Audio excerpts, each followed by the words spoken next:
Jadis une colonie meurtrie par la colonisation française a vu naître un révolutionnaire hors du commun dans un pays connu sous le nom de la Haute-Volta.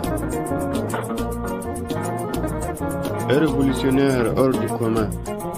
dans un continent martyrisé par la générosité et la bonté de la foi chrétienne. Il s'agit d'un Africain authentique et charismatique qui avait tout donné pour le respect d'un peuple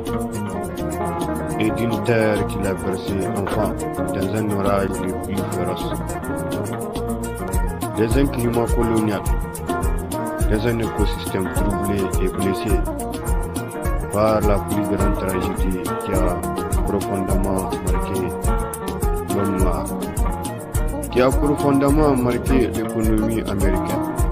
qui a profondément marqué le mode de vie de la France et qui a profondément altéré la civilisation européenne, qui est bien plus criminelle que chrétienne pendant la colonisation, qui est bien plus colonialiste que démocratique actuellement, avant de passer maître dans l'art de la rapidité. Il s'agit d'un révolutionnaire qui a nourri mon imaginaire, d'un soldat généreux et révolutionnaire qui a traversé tant de marées pour aller à Harlem en Amérique, pour verser l'offrande majestueuse d'une terre africaine, l'offrande majestueuse d'une terre ternie par la réaction internationale et les caprices français. Il s'agit surtout d'un enfant du Sahel qui a traversé tant de tempêtes pour mener sa barque à l'ONU afin de plaidoyer la cause d'une terre opprimée par un instinct animal,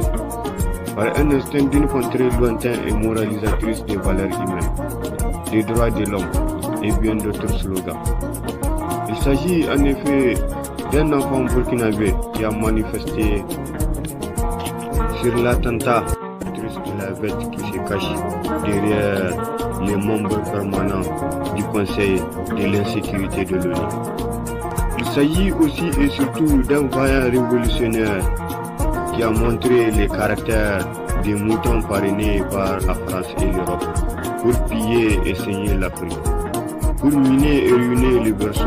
de la francophonie, pour miner et ruiner les berceaux de l'humanité.